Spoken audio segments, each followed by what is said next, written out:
राजस्थान प्रदेश के सभी विद्यार्थियों का हार्दिक स्वागत, हार्दिक अभिनंदन।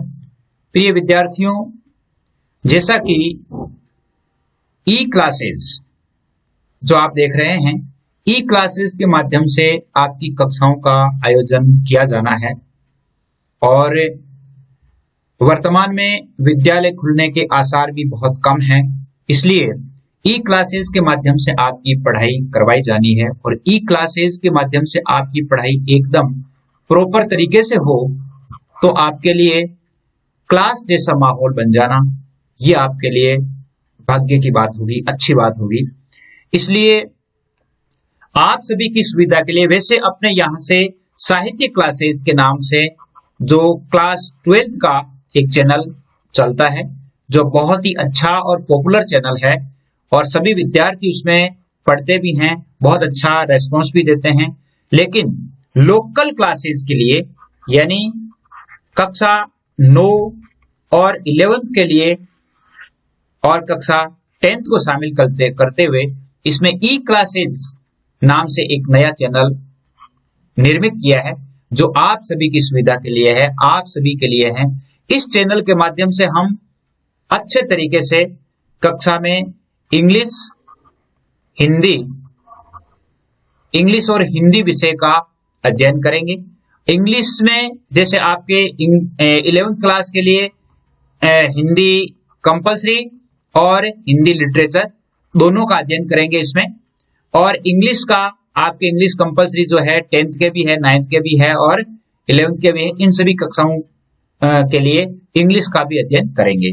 तो कुल मिलाकर के आप सभी की सुविधा के लिए यह है चैनल बनाया गया है और आपके ग्रुप्स भी बनाए जा रहे हैं, जैसे 9610208295 इस पर 12th क्लास के ग्रुप भी बने हुए हैं और 11th क्लास के ग्रुप भी बने हुए हैं।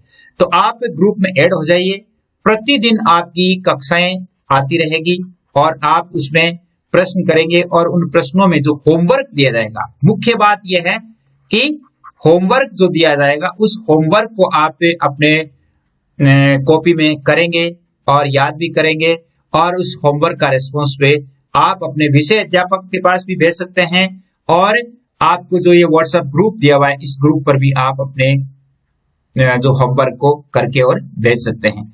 आपके लिए बहुत ही अच्छा और सुनहरा भाग्य है कि ये लोकल क्लासेज है और लोकल क्लासेज में हम बहुत अच्छा अध्ययन कर सकते हैं, विस्तार से अध्ययन कर सकते हैं। बोर्ड क्लासेज में तो और भी हमें रहता है कि भाई ये सवाल याद कर लिया जाए, इतना याद कर लिया जाए, लेकिन ये जो स्थानीय कक्षाएं होती है इसमें हम अलग से भी अध्ययन कर सकते हैं। जैसे मुंशी प्रेमचंद, हम नमक का दरोगा पढ़ेंगे तो मुंशी प्रेमचंद की अन्य जो रचनाएं हैं उनका अध्ययन भी हम इसमें कर सकते हैं, क्योंकि हमारे पास अभी समय है, 1 साल का समय है। और जो विद्यार्थी हिंदी और अंग्रेजी में रुचि रखते हैं उन विद्यार्थियों को इस चैनल को सब्सक्राइब कर लेना चाहिए। सब्सक्राइब कर लेंगे तो आपके लिए बहुत ही अच्छा रहेगा परीक्षा से संबंधित। और बोर्ड क्लास के जो विद्यार्थी हैं, कक्षा 10 के विद्यार्थी हैं और कक्षा 9 के विद्यार्थी हैं, वो भी इसे सब्सक्राइब कर लें, क्योंकि आपके लिए इंग्लिश और हिंदी विषय के जो लेसन्स है वो इस पे अपलोड किए जाएंगे। इसमें हम लेखक परिचय पढ़ेंगे, पाठ का केंद्रीय भाव पढ़ेंगे, पाठ के बीच में कौन से प्रश्न आते हैं वो पढ़ेंगे और गृह कार्य पढ़ेंगे। जैसे इंग्लिश में यदि हम इंग्लिश को लें, आज का जो पहला ही लेसन है आपके लिए ई क्लासेस के माध्यम से, तो मैं आपसे बताना चाहूंगा कि ई क्लासेस में हम क्या क्या करेंगे। ई क्लास में हम क्या करेंगे, पहली बात यानी पाठ को अच्छी तरीके से पढ़ेंगे। इसके साथ साथ हम जो सहायक पुस्तकें हैं हमारी, यानी जिसको हम संदर्भ ग्रंथ भी कह सके हैं, यानी उनका अध्ययन भी इसमें करेंगे। यानी इतना अध्ययन करेंगे कि 12th क्लास में आते आते हमारे पास बहुत सारा मसाला हो जाएगा, बहुत सारी सामग्री जो है उस विषय से संबंधित हो जाएगी। इंग्लिश के लिए हम क्या करेंगे, इंग्लिश में हम बेसिक से लेंगे, यानी बेसिक क्लासेस से लेकर के और अपनी जो पुस्तक है उस पुस्तक तक पहुंचते पहुंचते हम बहुत ही अच्छा अध्ययन करेंगे, ताकि अंग्रेजी की हमारी जो आगे की समस्या है वो समाप्ति हो जाए। यानी बेसिक नॉलेज से लेकर के और जो इसका बहुत अच्छा नॉलेज है वो हम पढ़ेंगे। और इसमें पाठ जो होंगे, इसमें जैसे गद्य भाग और पद्य भाग है, इनका अलग अलग अध्ययन करेंगे, एक गद्य का, एक दूसरे का पद्य का, इस प्रकार हम अध्ययन करते रहेंगे। तो आपके जैसे आज सुबह जो अपना साहित्य क्लासेज है, साहित्य क्लासेज में एक जो पार्ट है आपके हिंदी लिटरेचर का, यानी वो भी मुंशी प्रेमचंद का ही है, और उसमें वो है ईदगाह जो पार्ट है, ईदगाह पार्ट जो है वो अपलोड किया गया था। बहुत सारे विद्यार्थियों के पास पुस्तकें भी नहीं है, लेकिन आपके पास भलाई मत हो, आप इस चैनल के माध्यम से संपूर्ण पुस्तक का अच्छा ज्ञान प्राप्त कर सकते हैं, संपूर्ण पुस्तक को आप पढ़ सकते हैं। तो इसलिए आप मेरे साथ बने रहें, ताकि आप अधिक से अधिक अपने पढ़ाई में प्रगति कर सकें और आपको ये नहीं लगे कि हमारी कक्षाएं नहीं लग रही है। तो आज हम चलिए देखते हैं मुंशी प्रेमचंद का पाठ और पढ़ना शुरू करते हैं। सर्वप्रथम देखिए मुंशी प्रेमचंद के बारे में क्या कहा गया है। मुंशी प्रेमचंद कहते हैं कि साहित्य वह जादू की लकड़ी है जो पशुओं में, ईंट पत्थरों में, पेड़ पौधों में भी विश्व की आत्मा का दर्शन करा देती है। साहित्य वो है जिसमें हम यानी निर्जीव में भी सजीव के दर्शन कर लेते हैं, और वास्तव में साहित्य का यदि अध्ययन किया जाए तो ये बात यानी 100% सही भी है, 100% सही भी है। जीवन में साहित्य का, हमारे जीवन में साहित्य का स्थान होना चाहिए। जो विद्यार्थी साहित्य का स्टूडेंट है, साहित्य के विद्यार्थी हैं, उन्हें अच्छा इसका ज्ञान प्राप्त करना चाहिए। देखिए प्रेमचंद का जो परिचय सबसे पहले पढ़ेंगे तो उसका मूल नाम गणपत राय था, और 1880 में इनका जन्म हुआ लमही गांव में, उत्तर प्रदेश में। इनकी रचनाएं देखिए सेवा सदन, प्रेमाश्रम, रंगभूमि, निर्मला, कायाकल्प, गब्बन, कर्मभूमि, गोदान, उपन्यास एक था, ये उपन्यास थे, सोजे वतन, मानसरोवर जो 8 खंड में है, ये कहानी संग्रह है। इनकी जो यानी 301 कहानियां हैं, उनमें से 298 कहानियां जो है वो प्राप्य हैं, यानी वो लगभग सारी कहानियां मानसरोवर के 8 खंडों में लिपिबद्ध की गई है। और गुप्त धन एक कहानी संग्रह है, ये भी। करबला संग्राम, प्रेम की देवी, ये नाटक हैं। कुछ विचार, विविध प्रसंग, ये निबंध है। 1936 ईस्वी में इनकी मृत्यु हो गई थी, यानी जैसे लगभग 56 साल की उम्र में जो है ये यहाँ से विदा हो गए। लेकिन इस 56 साल की उम्र में भी इन्होंने बहुत कुछ हमारे साहित्य को यानी इतना समृद्ध कर गए थे कि आज हम उनके ऋणी हैं। अर्थात साहित्य जो है, हिंदी साहित्य है, वो मुंशी प्रेमचंद का ऋणी है। मुंशी प्रेमचंद ने हमारे साहित्य को बहुत अधिक सींचा है अपनी कलम से। देखिए इनका परिचय। प्रेमचंद हिंदी कथा साहित्य के शिखर पुरुष माने जाते हैं। कथा साहित्य के इस शिखर पुरुष का बचपन अभावों में बीता। स्कूली शिक्षा पूरी करने के बाद पारिवारिक समस्याओं के कारण जैसे तैसे इन्होंने बीए तक की पढ़ाई की। अंग्रेजी में एमए करना चाहते थे, लेकिन जीवन यापन के लिए नौकरी करनी पड़ी। सरकारी नौकरी मिली भी, लेकिन महात्मा गांधी के असहयोग आंदोलन में सक्रिय होने के कारण त्याग पत्र भी देना पड़ा। वैसे देखिए इनका जीवन संघर्ष में रहा, लेकिन संघर्ष में रहने के साथ साथ भी इन्होंने अपना जो स्वाभिमान है वो नहीं त्यागा, यानी नौकरी के लालच में नहीं पढ़ करके नौकरी को त्याग पत्र दे करके भी इन्होंने असहयोग आंदोलन में अपनी भूमिका निभाई और कलम से लोगों को प्रेरित करना शुरू किया। राष्ट्रीय आंदोलन में जुड़ने के बावजूद लेखन कार्य सुचारू रूप से चलता रहा। पत्नी शिवरानी देवी के साथ अंग्रेजों के खिलाफ आंदोलन में हिस्सा लेते रहे। उनके जीवन का राजनीतिक संघर्ष उनकी रचनाओं में सामाजिक संघर्ष बनकर सामने आया, जिसमें जीवन का यथार्थ और आदर्श दोनों था। हिंदी साहित्य के इतिहास में कहानी और उपन्यास की विधा का और इनका जो विकास का काल है और जो काल विभाजन है वो प्रेमचंद को केंद्र में रखकर ही किया जाता है। अर्थात हिंदी साहित्य के इतिहास में कहानी और उपन्यास विधा है, इसका जो विभाजन किया जाता है तो इसका केंद्र कौन किसे माना जाता है? इसे प्रेमचंद को मान करके किया जाता है। यानी प्रेमचंद पूर्व युग, प्रेमचंद युग, प्रेमचंदोत्तर युग, ये उपन्यास और कहानी विधा का विभाजन है। प्रेमचंद युग की कहानियां प्रेमचंद पूर्व युग में, प्रेमचंद युग की और प्रेमचंदोत्तर युग की। ये प्रेमचंद के निर्विवाद महत्व का एक स्पष्ट प्रमाण। वस्तुतः प्रेमचंद ही पहले रचनाकार है जिन्होंने कहानी और उपन्यास की विधा को कल्पना और रोमानियत के धुंधल से निकालकर यथार्थ की ठोस जमीन पर प्रतिष्ठित किया। यथार्थ की जमीन से जुड़कर कहानी किस्सा गोई तक सीमित नहीं रह करके पढ़ने पढ़ाने की परंपरा से भी जुड़ी। इसमें उनकी हिंदुस्तानी यानी हिंदी उर्दू मिश्रित का जो भाषा है उनका प्रयोग किया। इस भाषा का विशेष योगदान रहा था। उनके यहाँ भाषा पर अपने पूरे ठाट बाट और जातीय स्वरूप के साथ आई है। उनकी आरंभिक कथा साहित्य कल्पना, संयोग और रोमानियत के ताने बाने में बुना गया था, लेकिन कथाकार के रूप में उन्होंने लगातार विकास किया और पंच परमेश्वर जैसी कहानी, सेवा सदन जैसे उपन्यास के साथ सामाजिक जीवन को कहानी का आधार बना करके यथार्थवादी कला के रूप में और एक अग्रदूत के रूप में सामने आया। यानी इन्होंने एक पंच परमेश्वर कहानी लिखी और सेवा सदन इनका जो उपन्यास है वो बहुत ही मार्मिक, बहुत ही प्रेरणास्पद और समाज के, यूं कह सकते हैं कि समाज के यथार्थ का चित्रण करने वाला है। पंच परमेश्वर कहानी है, वो भी एक बहुत अच्छी कहानी है। कभी आपको आपके लाइब्रेरी में हो तो आप जरूर पढ़िएगा। यथार्थवाद के भीतर भी आदर्शोन्मुख यथार्थवाद से आलोचनात्मक यथार्थवाद तक विकास यात्रा प्रेमचंद ने की। यथार्थवाद तो है ही, यथार्थवाद में एक आदर्श यथार्थवाद और उसका की आलोचनात्मक यथार्थवाद की यात्रा जो है, यानी यथार्थ में भी यथार्थ को भी इन्होंने छुपाया नहीं, बिल्कुल सामने प्रदर्शित किया। आदर्शोन्मुख यथार्थवाद स्वयं उन्हीं की गढ़ी हुई संज्ञा है। यह कहानी और उपन्यास के क्षेत्र में किए गए उनके रचनात्मक प्रयासों पर लागू होती है, जो कटु यथार्थ का चित्रण करते हुए भी समस्याओं और अंतर्विरोधों तक एक आदर्शवादी और मनोवांछित समाधान तक पहुंचा देती है। सेवा सदन, प्रेमाश्रम आदि उपन्यास और पंच परमेश्वर, बड़े घर की बेटी, ये कहानियां आपके 11th क्लास में पहले थी। पंच परमेश्वर कहानी और ये प्रेमाश्रम वगैरह उपन्यास जो है, नमक का दरोगा कहानी जैसे आप पढ़ेंगे ही आज, बहुत अच्छी कहानी है। ये कहानियां ऐसी कहानियां हैं और बाद की उनकी रचनाओं में ये आदर्शवादी प्रकृति कम होती गई और धीरे धीरे वे ऐसी स्थिति पहुंचते हैं जहां कठोर वास्तविकता को प्रस्तुत करने में वे किसी तरह का समझौता नहीं करते। यानी पहले तो धीरे धीरे थोड़े आदर्शवादी थे और फिर धीरे धीरे उन्होंने इतने यथार्थ को ले लिया था कि छोटी से छोटी बात का, यानी यथार्थ को प्रस्तुत करने में वो झिझकते नहीं थे कि सरकार उन्हें क्या कहेगी, समाज उन्हें क्या कहेगा, राजनीति उन पर हावी हो जाएगी। इनका कोई असर उन पर नहीं हुआ और वास्तविकता को प्रस्तुत करने वाले एक बहुत ही अच्छे कहानीकार, उपन्यासकार, इसीलिए इनको उपन्यास सम्राट के नाम से जाना जाता है।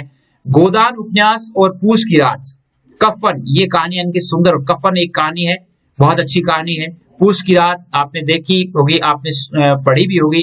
और गोदान जो उपन्यास है, यानी हम ये कह सकते हैं कि यदि हम कहानी के माध्यम से प्रेरित होना चाहते हैं, यदि हम ये चाहते हैं कि कहानी का पूरा ज्ञान हो, तो हमें प्रेमचंद के मानसरोवर भाग को पढ़ना चाहिए। मानसरोवर जो है उसमें 8 भाग है, 8 भागों में इनकी कितनी कहानियां हैं, यानी लगभग 300 के लगभग कहानियां हैं। और उन 300 कहानियों को जब आप पढ़ेंगे तो वास्तव में ही कहानी कला का एक अच्छा ज्ञान आपको हो जाएगा। उपन्यास सम्राट के नाम से इसलिए जाने जाते हैं कि इनके जो उपन्यास है, जैसे गोदान उपन्यास है, गोदान उपन्यास है, इस पर फिल्म भी बन चुकी है, यानी ये बहुत ही अच्छा उपन्यास है। इस उपन्यास को आप पढ़ें। तो आइए अपन मूल पाठ पर चलते हैं। नमक का दरोगा पाठ जो है, इसका केंद्रीय भाव देखिए, नमक का दरोगा में क्या है। यह है नमक का दरोगा। वैसे एक दरोगा कोई समय पोस्ट हुआ करती थी, जैसे अभी अपने जो थानेदार होता है, जैसे अपने थानेदार होता है, वैसे ही अंग्रेजों के समय में ये एक दरोगा पोस्ट हुआ करती थी। एक जहां पर वो थानेदार होता है वहीं दरोगा होता था। प्रथम प्रकाशन 1914 ईस्वी में हुआ था इस कहानी का और बहुत ही बहुचर्चित कहानी है, जिसमें आदर्श उन्मुख यथार्थवाद के एक मुकम्मल उदाहरण के रूप में देखा जा सकता है। कहानी में ही आए हुए एक मुहावरे को लें तो यह धन के ऊपर धर्म की जीत की कहानी है। धन के ऊपर धर्म, अर्थात एक आदमी जब नौकरी लगता है तो वह रिश्वत लेकर के और रिश्वत दे लेना शुरू कर देता है, लेकिन इस कहानी का जो नायक है, इस कहानी का जो दरोगा है, वह रिश्वत नहीं लेकर के, यानी धन पर धर्म की जीत, अर्थात अपनी ड्यूटी को अपना धर्म मान करके उस पर जीत करने का हौसला रखता है। धन और धर्म को हम क्रम से समृद्धि और असमृद्धि, बुराई और अच्छाई, असत्य और सत्य, यानी समृद्धि असमृद्धि, बुराई अच्छाई, सत्य और असत्य इत्यादि भी कह सकते हैं। कहानी में इनका प्रतिनिधित्व क्रम से पंडित अलोपीदीन और मुंशी बंशीधर नामक 2 पात्र हैं। एक पंडित अलोपीदीन है और एक बंशीधर है। ये दोनों इस कहानी के मुख्य पात्र हैं। ईमानदार कर्मयोगी मुंशी बंशीधर को खरीदने में असफल रहने के बाद पंडित अलोपीदीन अपने धन की महिमा का उपयोग कर उन्हें नौकरी से मुअत्तल करा देता है, मतलब उसे हटा देता है। बंशीधर जो उसके वहां के दरोगा होते हैं, यानी एक थानेदार होते हैं, और ये पंडित अलोपीदीन जो है वैसे एक घूसखोर और एक रिश्वतखोर एक व्यापारी होता है। लेकिन अंततः सत्य के आगे उनका सिर भी झुक जाता है। वे सरकारी महकमे से बर्खास्त वंशीधर को बहुत ऊंचे वेतन और भत्ते के साथ अपनी सारी जायदाद का स्थायी मैनेजर नियुक्त करते हैं। इस कहानी में ही यानी वो ये देखते हैं कि ये दरोगा जो है वो इतना ईमानदार है, जब उनकी नौकरी चली जाती है तो वे बहुत बड़ी तनख्वाह देकर के और अपना एक स्थायी मैनेजर नियुक्त कर लेते हैं और गहरे अपराध बोध से भरी हुई वाणी में निवेदन करते हैं। परमात्मा से यही प्रार्थना है कि वह आपको सदैव वही नदी के किनारे वाला बेमुरवत उदंड किंतु धर्मनिष्ठ दरोगा बनाए रखे। यानी वो ये प्रार्थना करते हैं कि जो मतलब बुराई के साथ समझौता नहीं करने वाला और अपनी बात पर अटल रहने वाला धर्मनिष्ठ दरोगा बनाए रखे, धर्मनिष्ठ थानेदार बनाए रखे। कहानी के इस अंतिम प्रसंग से पहले तक की समस्त घटनाएं प्रशासनिक और न्यायिक व्यवस्था में व्याप्त भ्रष्टाचार तथा भ्रष्टाचार की व्यापक सामाजिक स्वीकार्यता को अत्यंत साहसिक तरीके से हमारे सामने उजागर करती है। ईमानदार व्यक्ति के अभिमन्यु के समान निहत्थे और अकेले पड़ते जाने की यथार्थ तस्वीर इस कहानी में की बहुत बड़ी खूबी है। किंतु प्रेमचंद इस संदेश पर कहानी को खत्म नहीं करना चाहते, क्योंकि उस दौर में वे मानते थे कि ऐसा यथार्थवाद हमको निराशावादी बना देता है, मानव चरित्र पर से हमारा विश्वास उठ जाता है और हमको चारों तरफ बुराई बुराई नजर आने लगती है। यानी वो क्या है कि इस कहानी के माध्यम से ऐसी तस्वीर लाना चाहते हैं जिसमें हमारे समाज की अच्छाइयां भी दर्शे, और उपन्यास शीर्षक निबंध से इसमें लिया गया है, इसलिए कहानी का अंत जो है वो सत्य की जीत के साथ होता है। यानी जैसे मान लो पंडित अलोपीदीन है, वो बुरा है लेकिन फिर आगे जाकर के उस अच्छाई को स्वीकार करता है कि अच्छे व्यक्ति की क्या इज्जत होनी चाहिए, वो भी स्वीकार करता है। अब हम चलते हैं इसके मूल पाठ पर। देखिए मूल पाठ में नमक का दरोगा। इस पाठ का दो भाग किए गए हैं। ये भाग आपके प्रथम है, इस प्रथम भाग में और इसके मुख्य जो प्रश्नोत्तर है वो भी आप इसमें देख पाएंगे। जब नमक का नया विभाग बना और ईश्वर प्रदत्त वस्तु के व्यवहार करने का निषेध हो गया तो लोग चोरी छिपे इसका व्यापार करने लगे। अनेक प्रकार के छल प्रपंचों का सूत्रपात हुआ। कोई घूस देकर के काम निकालता था, कोई चालाकी से काम निकालता था, और अधिकारियों के पोवारे थे। पोवारे का अर्थ होता है लाभ ही लाभ, लाभ ही लाभ। पटवारीगिरी का सर्व सम्मानित पद छोड़कर लोग इस विभाग की बरकंदाजी करते थे, अर्थात इस विभाग में आने का प्रयास करते थे। इस दरोगा पद के लिए तो वकीलों का भी जी ललचाता था, क्योंकि ये पेशे वाला था। यह वह समय था जब अंग्रेजी शिक्षा और ईसाई मत के लोग एक ही वस्तु समझते थे। अंग्रेजी शिक्षा और ईसाई मत के लोग एक ही वस्तु समझते थे और फारसी का प्राबल्य था, यानी पेशे को ही समझते थे और कुछ को नहीं। फारसी भाषा का प्रभाव था। प्रेम की कथाएं और श्रृंगार रस के काव्य पढ़कर फारसीदा लोग सर्वोच्च पदों पर नियुक्त हो जाया करते थे। फारसी के लोग हैं वो इस प्रकार की काव्य कविताएं पढ़ करके और वो अपने लोगों को सुना करके और एक अच्छा ओहदा प्राप्त कर लेते। मुंशी वंशीधर भी जुलेखा की वीर कथा समाप्त करके मजनू और फरहाद के प्रेम वृतांत को नल और नील की लड़ाई और अमेरिका के आविष्कार से अधिक महत्व की बातें समझते हुए रोजगार की खोज में निकल जाता है। मुंशी वंशीधर जो है वो पढ़ाई करके और फिर रोजगार करने के लिए रोजगार की खोज में यानी नौकरी की तलाश में निकलते हैं। उनके पिता एक अनुभवी पुरुष थे और समझाने लगे, बेटा घर की दुर्दशा देख रहे हो, ऋण के बोझ से दबे हुए हैं, लड़कियां हैं घास फूस की तरह बढ़ती चली जाती है और मैं कगारे का वृक्ष हो रहा हूं, अर्थात कगार तट का, जैसे एक नदी के तट पर कोई वृक्ष होता है उसकी कितनी यानी वो कब बह जाए, वृक्ष हो रहा हूं, नहीं मालूम कब गिर पड़ू। अब तुम ही घर के मालिक मुख्तार हो, नौकरी में ओहदे की ओर ध्यान मत देना, पीर का मजार है, निगाह चढ़ावे और चादर पर रखनी चाहिए। देखिए यानी पिताजी उसे क्या समझाते हैं कि नौकरी में आपको ओहदा अच्छा मिल जाता है तो उसकी ओर ध्यान मत देना, क्योंकि वो ओहदा तो एक पीर की मजार होती है, उस मजार पर चढ़ावा कितना आता है और उस पर चादरें कितनी आ रही है, अर्थात उसमें रिश्वत कितनी मिल रही है, उस पर ध्यान देना है। ऐसा काम ढूंढना जहां कुछ ऊपरी आए हो। मासिक वेतन तो पूर्णमासी का चांद है जो एक दिन दिखाई देता है और घटते घटते लुप्त हो जाता है। जिस नौकरी में 30 दिनों में एक दिन वेतन मिलता है, और वो एक दिन का वेतन जो है वो पहले से ही खर्च किए होता है। तो उधारियां चुकाते चुकाते, कहने का अर्थ ये कि वो पूर्णमासी का चंद्रमा होता है जो धीरे धीरे करते करते महीने भर में खत्म हो जाता है।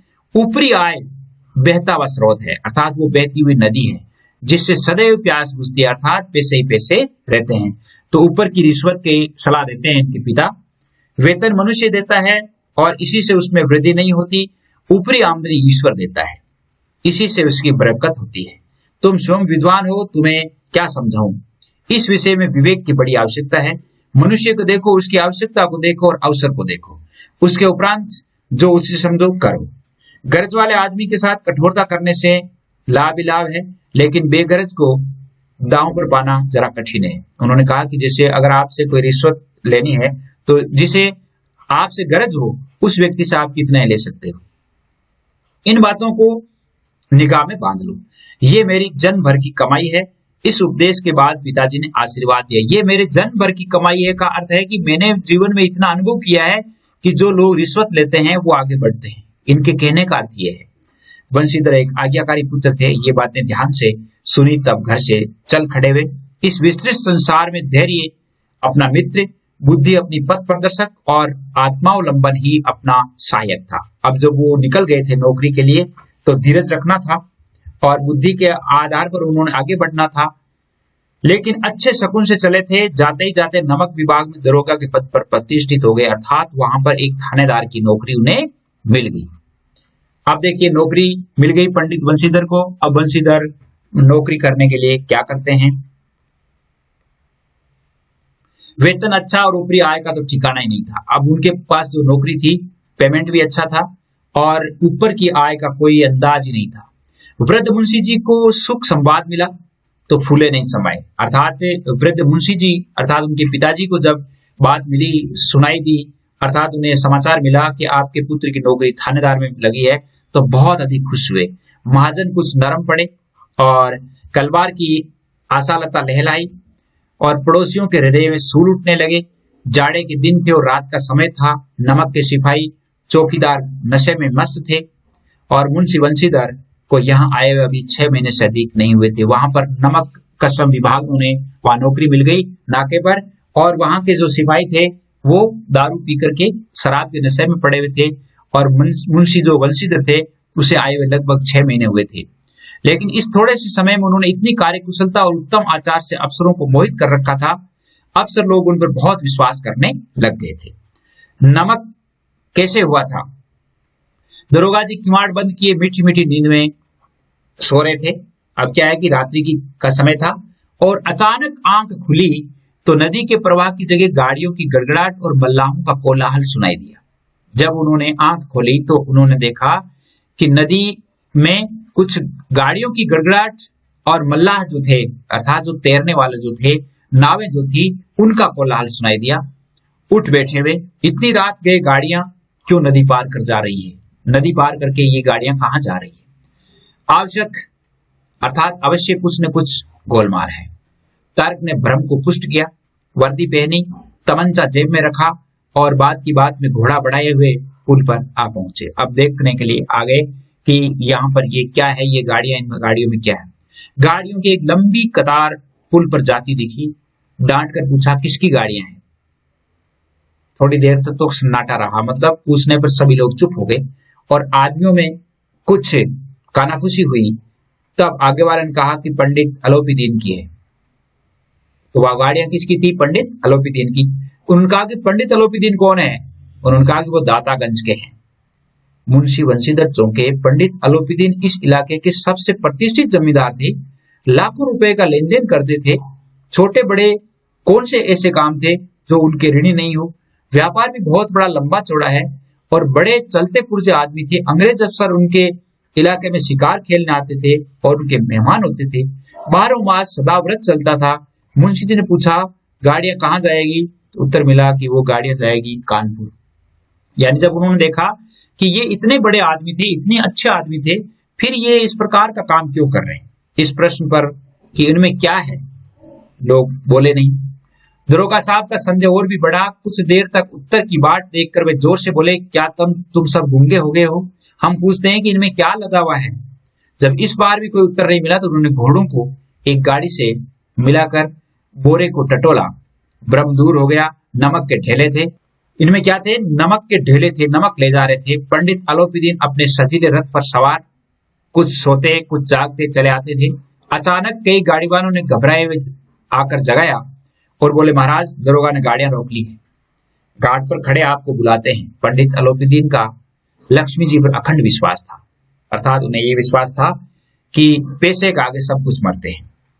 वे कहा करते थे कि संसार का तू कहना ही क्या है, स्वर्ग में भी लक्ष्मी का ही राज्य है। और उनका कहना यथार्थी था, वास्तव में बात सही थी। न्याय और नीति सब लक्ष्मी के ही खिलौने हैं। इन्हें वह चाहे जैसे चाहती है, चाहे जैसे न चाहती है। लेटे लेटे गर्व से बोले, चलो हम आते हैं। ये कहकर पंडित जी ने बड़ी निश्चिंतता से पान के बीड़े लगाकर खाए। फिर लिहाफ ओढ़े हुए दरोगा के पास आकर के बोले, बाबूजी, आशीर्वाद कहिए, हमसे ऐसा कौन सा अपराध हुआ कि गाड़ियां रोक दी गई? हम ब्राह्मणों पर तो आपकी कृपा दृष्टि रहनी चाहिए। वंशीधर रुखाई से बोले, सरकारी हुक्म। पंडित अलोपीदीन ने हंसकर कहा, हम सरकारी हुक्म को नहीं जानते हैं, सरकार ने सरकार को जानते।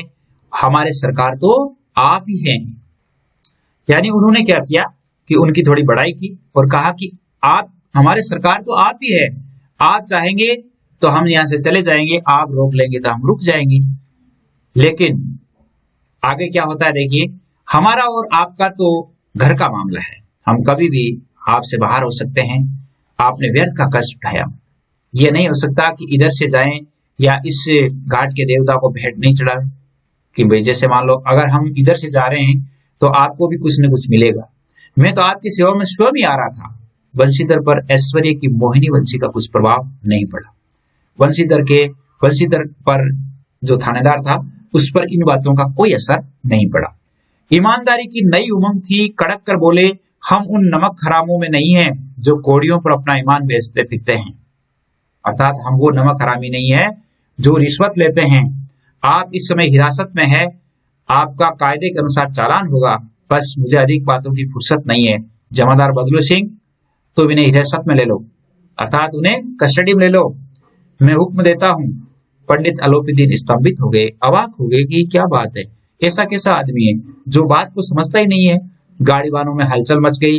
पंडित जी के जीवन में कदाचित ये पहला ही अवसर था कि पंडित जी को कोई ऐसी कठोर बातें सुनने को मिली। बदलू सिंह आगे बढ़ा, किंतु रोब के मारे ये साहस नहीं हुआ कि उनका हाथ पकड़ सके। पंडित जी ने धन का ऐसा निरादर करते कभी नहीं देखा था। अर्थात पंडित अलोपीदीन ने एक धर्म का निरादर कर, मतलब धर्म को धन का निरादर करते हुए, अर्थात ड्यूटी जो है, ड्यूटी को अच्छा समझना और धन को कुछ भी नहीं समझना, ऐसा उन्होंने पहली बार देखा था। विचार किया, यह अभी उदंड लड़का है, माया मोह के जाल में अभी पड़ा नहीं है, थोड़ा अल्लड़ है, झिझकता है।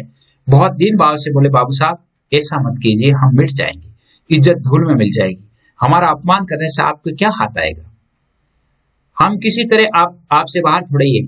वंशीधर ने कठोर स्वर में कहा, हम ऐसी बातें नहीं। अलोपीदीन ने जिस सहारे को चट्टान समझ रखा था वह पैरों के नीचे से खिसकता हुआ मालूम हुआ। अर्थात रिश्वत को उन्होंने अपनी चट्टान समझ रखा था कि रिश्वत देंगे चले जाएंगे, लेकिन जब वो रिश्वत ले नहीं रहा था तो अब ऐसे लग रहा था कि वास्तव में अब मैं फंस सकता हूं।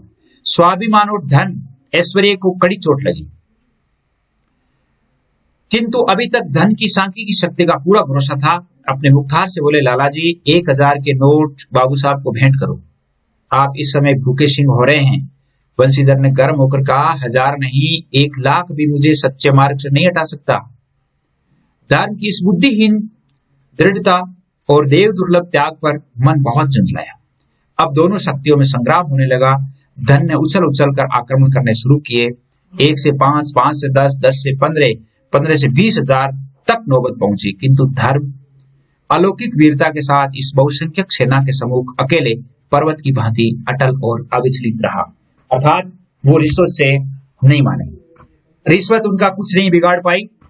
और अलोपीदीन निराश होकर बोले, अब इससे अधिक मेरा साहस नहीं, आगे आपको अधिकार है। बंशीधर ने अपने जमादार को ललकारा। बदलू सिंह मन में दरोगा जी को गालियां देता हुआ पंडित अलोपीदीन को आगे बढ़ा। और पंडित घबराकर 2-3 कदम पीछे हट गए। अत्यंत दीनता से बोले, बाबू साहब, ईश्वर के लिए मुझ पर दया कीजिए, मैं 25,000 पर निपटारा करने को तैयार हूं। उन्होंने कहा, असंभव बात है। 30,000 पर? उन्होंने कहा, किसी भी तरह संभव नहीं है, अर्थात कैसे भी मैं आपको नहीं छोड़ूंगा। 40,000 पर भी नहीं, 40,000 नहीं, 40 लाख पर भी नहीं। उनका 40,000 नहीं, 40,000 लाख पर भी नहीं। बदलू सिंह, इस आदमी को अभी हिरासत में ले लो, मैं एक भी शब्द नहीं सुनना चाहता। धर्म ने धन को पैरों तले कुचल डाला। यहां पर यह लाइन है, धर्म ने धन को पैरों तले कुचल डाला, कैसे, समझाइए। अलोपीदीन ने एक हष्टपुष्ट मनुष्य को हथकड़ियां लिए हुए अपनी तरफ आते देखा। चारों ओर निराश और कातर दृष्टि से देखने लगे। इसके बाद एकाएक मूर्छित होकर के गिर पड़े। पंडित अलोपीदीन की पार्ट फर्स्ट में आज हम इतना ही पढ़ेंगे कि यहाँ तक क्या होता है कि जब वो हथकड़ियां लेकर के आता है तो उसे मूर्छा सी आ जाती है, अर्थात अपनी बेइज्जती महसूस करके, और वो आदमी बहुत अधिक अधीर हो जाता है, मरे हुए के समान हो जाता है। आगे अगले भाग में हम देखेंगे क्या होगा। तब तक आप प्रश्न कर लीजिए, इसमें कौन कौन से प्रश्न है देखिए। ये जो होमवर्क जो आपको दिया जा रहा है, इस होमवर्क को आप देखें। इसमें जो पाठ, जो प्रश्न दिए हुए, इनको हल करने का प्रयास करें। हल करके आप अपने अध्यापक के पास या आप मेरे पास भेज सकते हैं। कहानी का कौन सा पात्र आपको सर्वाधिक प्रभावित करता है और क्यों? 2 पात्र दिखते हैं आपको, इनमें 3 पात्र, एक बदलू सिंह भी है, लेकिन 2 पात्र, एक तो पंडित अलोपीदीन और एक बंसीधर यानी दरोगा। ये 2 पात्र जो है इनके मुख्य पात्र, इनमें से कौन सा पात्र आपको अच्छा लगता है और क्यों लगता है? नमक का दरोगा कहानी में पंडित अलोपीदीन के व्यक्तित्व के कौन से 2 पहलू उभर कर आते हैं, मतलब पंडित अलोपीदीन जो है वो कैसा आपको लग रहा है, वो आपको बताना है। नमक विभाग के दरोगा के पद के लिए बड़ों बड़ों का जी ललचाता था, क्यों ललचाता था, वो आपको बताना है। नौकरी में ओहदे की ओर ध्यान मत देना, ये पीर की मजार है, निगाह चढ़ावे और चादर पर रखनी चाहिए, ऐसा किसने और क्यों कहा, ये बात किसने कही और क्यों कही। मासिक वेतन तो पूर्णमासी का चांद है जो एक दिन दिखाई देता है और घटते घटते लुप्त हो जाता है, पंक्ति का क्या आशय है। वेतन जो महीने पर मिलने वाला वेतन है वो पूर्णमासी का चांद है जो एक दिन दिखाई देता है, यहाँ पर दिन है, एक दिन दिखाई देता है और वो घटते घटते लुप्त हो जाता है। इस पंक्ति का क्या आशय है। ये 4 प्रश्न आपको करके भेजने हैं और इनका होमवर्क जो है वो आप अवश्य करेंगे। आज बस इतना ही। जय हिंद, जय भारत।